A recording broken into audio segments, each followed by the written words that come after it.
Oke, yang pertama saya beri kesempatan untuk Bapak Yusuf Rogoyuwono.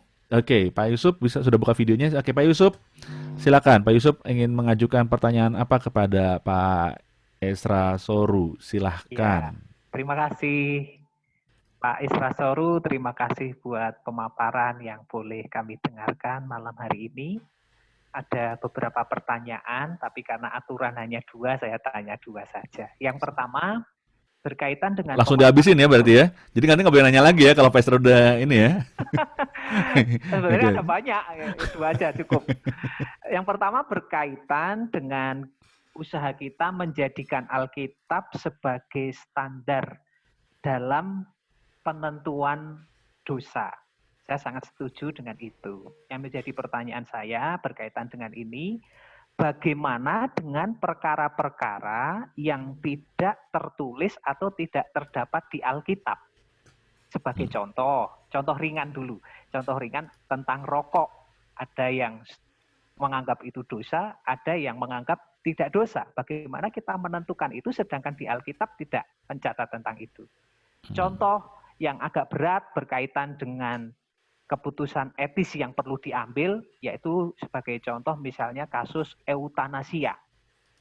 Ya. Alkitab belum mencatat tentang itu. Tapi itu juga apakah bisa dibilang dosa atau tidak atau bagaimana, sedangkan Alkitab tidak mencatat tentang itu. Itu pertanyaan saya yang pertama berkaitan dengan hal-hal penting yang perlu kita putuskan tapi Alkitab tidak mencatatnya.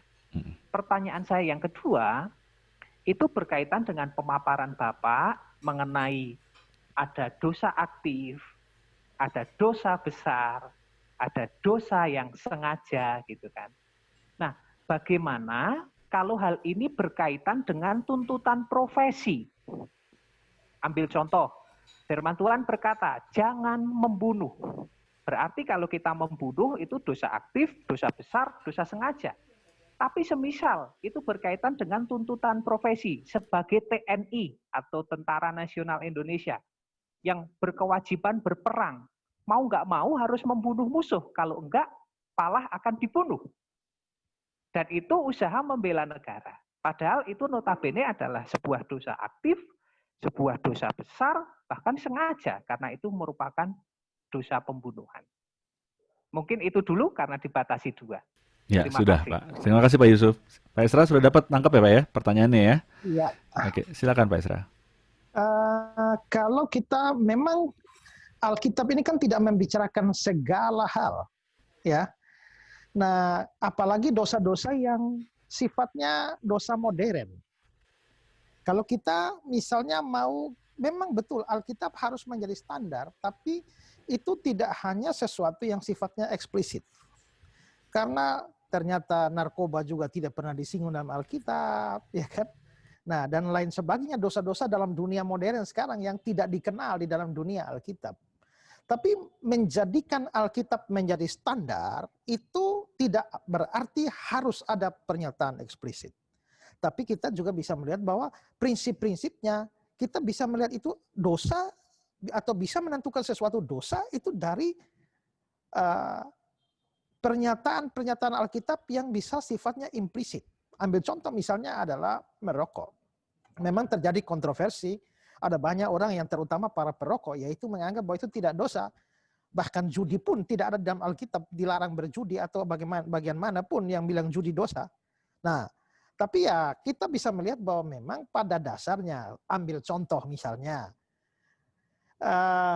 Matius 22 ayat 39, memang tidak ada bicara rokok di sana, tapi dibilang bahwa hukum yang kedua yang sama dengan itu ialah kasihilah sesamamu manusia seperti dirimu sendiri. Nah, berarti kita harus mengasihi diri. Kita juga tahu bahwa merokok itu adalah memasukkan begitu banyak hal yang buruk di dalam diri, bahkan diakui sendiri oleh produsen rokoknya, bahkan tulis juga di bungkus rokok tuh, ingat merokok dapat membunuhmu. Yang kalau produsen saja sudah memberitahu kita bahwa merokok itu membunuh dan kita masih mau mengambil, ya artinya kita secara sengaja itu mau menjadikan itu untuk membunuh diri kita. Ayat eksplisit tentang rokok tidak ada, tapi kalau saya tahu itu bisa membunuh saya sesuai pengakuan produsen, saya ambil dan saya gunakan, artinya saya secara sengaja membunuh, berarti saya tidak sedang mengasihi diri sendiri. Maka itu menjadi dosa. Ya, jadi ada banyak hal di dalam dunia dosa-dosa modern yang tidak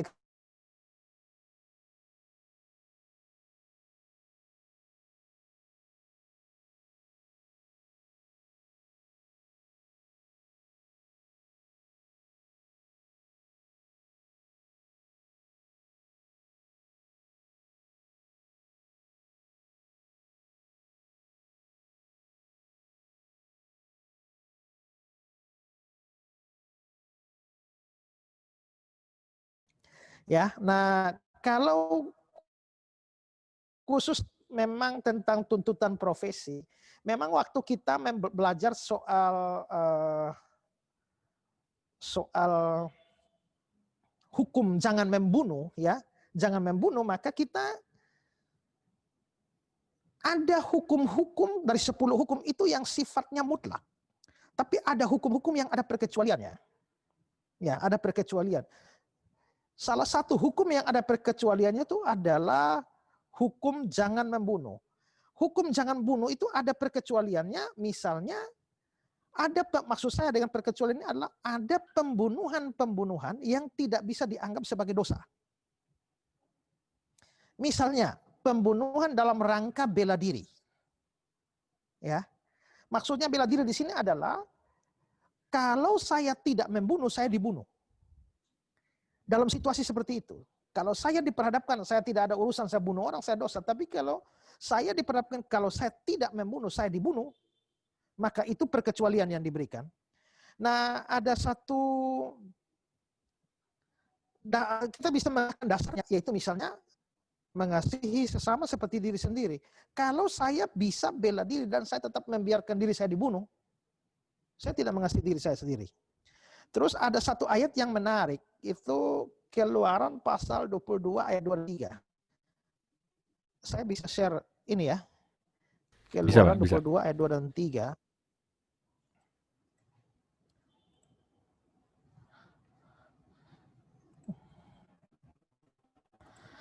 Ini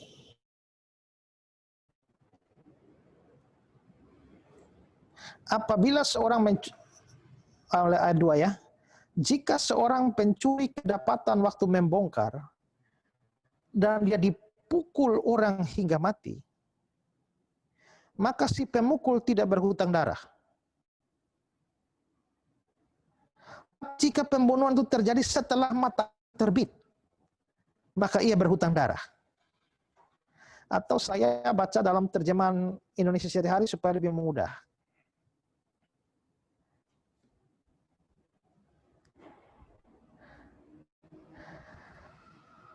Kalau yang dicuri, sabar ya. Kalau di waktu malam seorang pencuri tertangkap basah dalam sebuah rumah, lalu ia terbunuh, orang yang membunuhnya tidak bersalah. Tapi kalau hal itu terjadi di waktu siang, orang yang membunuhnya dianggap bersalah. Nah, kenapa sampai dibunuh waktu malam tidak salah, tapi dibunuh setelah matahari terbit atau setelah siang dianggap salah? Nah, hampir semua penafsir mengatakan bahwa kalau pencurinya dipukul sampai mati dan si pemukul tidak berhutang darah, ini karena si pemukul itu dia berada dalam rangka membela diri. Makanya dia tidak dianggap bersalah. Tapi kalau pembunuhan terjadi setelah matahari terbit, berarti dia bukan bela diri lagi, dia balas dendam. Jadi kalau saya nyawa terancam, tapi saya bela diri sampai saya membunuh si pencuri, saya tidak dianggap salah. Tapi kalau setelah matahari terbit, berarti saya tidak dalam keadaan terjepit. Ini saya mau balas dendam, maka saya bersalah. Jadi di sini kita bisa lihat bahwa memang pembunuhan, hukum membunuh itu ada perkecualian, yaitu bela diri. Bela diri itu tidak dianggap sebagai sesuatu pelanggaran terhadap hukum. Kalau situasinya adalah kalau tidak membunuh, maka akan dibunuh. Lalu yang kedua itu adalah kalau kita bisa melihat juga nanti di dalam kitab Nehemia ya. Sementara Nehemia dan teman-temannya, orang-orang pendukungnya membangun, lalu apa? Nehemia suruh untuk membangun tembok Yerusalem tapi siap dengan pedang. Itu untuk perang. Lalu contoh yang lain adalah kitab Ester. Kitab Ester menunjukkan bahwa pada waktu orang Yahudi mau dibasmi. Tapi mereka bela diri dan mereka boleh membunuh orang-orang mau bunuh mereka. Tapi tidak pernah disalahkan kitab suci. Itu bisa dibaca di Ester pasal 3, ya, ayat 8 sampai 13, Ester 8 ayat 3 sampai 13, Ester 9 ayat 1 sampai 6. Itu jelaskan seperti itu. Nah, itu perkecualian pertama. Perkecualian kedua di dalam hukum membunuh itu adalah di dalam kalau bela diri secara pribadi tidak disalahkan, maka tentu bela diri secara nasional itu juga tidak bisa disalahkan. Maka orang yang menjadi tentara itu kan, tentara ini kan untuk membela bangsa dan negara. Jadi sepanjang pembelaan bangsa dan negara tidak sifatnya agresi, maka menurut saya orang Kristen kalau membunuh sebagai seorang tentara itu salah, mestinya Alkitab melarang juga orang Kristen jadi tentara. Tapi tidak pernah Alkitab melarang seperti itu. Jadi dalam hal seperti itu menurut saya tidak berdosa karena ada perkecualian dalam hukum membunuh. Yang lain perkecualiannya adalah dalam hukuman mati. Ya, memang ada pro kontra juga, tapi kan kita melihat dalam kitab suci juga Alkitab memerintahkan ada hukuman mati. Dan itu pasti eksekutornya adalah orang juga, berarti membunuh juga. Ya. Jadi itu ada perkecualian. Ada hukum yang memang ada perkecualian seperti itu, tapi ada hukum-hukum lain yang mutlak, tidak ada perkecualian sama sekali. Ya. Ya. Sudah Pak ya? Sudah selesai ya pertanyaannya? Ya. Oke, ya. Kita akan bahas satu pertanyaan Pak yang diajukan oleh peserta dari Origi Mendeki yang bertanya, apakah kita melakukan dosa berulang-ulang dan apakah Tuhan masih mengampuni kita kalau kita melakukan dosa yang berulang-ulang, Pak? Itu pertanyaannya, Pak. Sekarang tergantung ini motivasi orang ini apa atau sikap hatinya terhadap dosa. Jadi gini, saya bisa jadi orang yang memang percaya Tuhan sungguh-sungguh, tapi saya mempunyai kelemahan, dan sebenarnya saya merindukan taat pada Tuhan, tapi saya dapati diri saya jatuh. Dengan penuh kebencian dan kejijikan pada dosa, saya memohon pengampunan dan bangun lagi, tapi dalam kenyataannya saya jatuh lagi. Lalu saya datang dengan penuh kebencian pada dosa, memohon pengampunan, saya jatuh lagi. Menurut saya sikap orang ini sebenarnya orang ini merindukan kebenaran, dan kelemahan membuat dia jatuh. Menurut saya sikap seperti ini Tuhan mengampuni. Tapi itu beda dengan orang yang sengaja. Dia tahu bahwa Tuhan Maha Pengampun, lalu akhirnya dia lakukan dosa ini dan dia pikir, datang mengampunilah, pasti Tuhan ampunilah. Setelah itu dia buat. Tuhan tahu sikap hati. Nah, kalau yang kedua ini mempermainkan Tuhan namanya. Nah, maka jenis yang kedua ini menurut saya dia tidak bisa diampuni sampai dia sungguh-sungguh bertobat dalam pengertian sikap hati terhadap dosa. Ya, karena kita ini, saya tunjukkan ayat ya. Mana ini?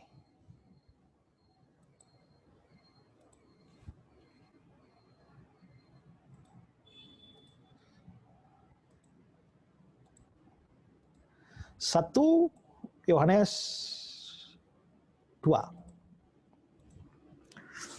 Anak-anakku, ini ayat 1 ya. Anak-anakku, hal-hal ini kutuliskan pada kamu supaya kamu jangan berbuat dosa. Ingat, jangan berbuat dosa. Namun jika seorang berbuat dosa, ini berarti kejatuhan. Ingat, kita mempunyai seorang pengantara pada Bapa, yaitu Yesus Kristus yang adil. Dia adalah pendamaian untuk segala dosa. Berarti dia adalah pendamaian juga untuk segala dosa yang kita buat itu. Ya, karena itulah kita dikatakan bahwa kita mempunyai seorang pengantara. Ini seorang parakletos atau pembela pada Bapa, yaitu Yesus Kristus yang adil. Tapi itu tidak menjadi alasan bahwa kita boleh sembarang berbuat dosa. Karena apa? Karena di sini bilang kamu jangan berbuat dosa. Jadi ada beda, menurut saya harus dibedakan antara orang terus berbuat dosa, sebenarnya orang yang merindukan kebenaran tapi mengalami kejatuhan, daripada orang yang mau mempermainkan Tuhan. Itu beda. Itu sama seperti ayam. Saya sering ilustrasikan ayam sama bebek itu. Ya, kalau bebek, ya kalau ayam, apakah ayam bisa jatuh ke air? Bisa. Tapi begitu ayam jatuh ke air, kan dia selalu berusaha untuk keluar. Tapi kalau bebeknya masuk air, ya dia nikmati terus. Itu sesuatu yang bagus atau alam atau tempat yang menyenangkan bagi si bebek itu. Jadi apakah Tuhan mengampuni atau tidak tergantung sikap hati kita terhadap dosa.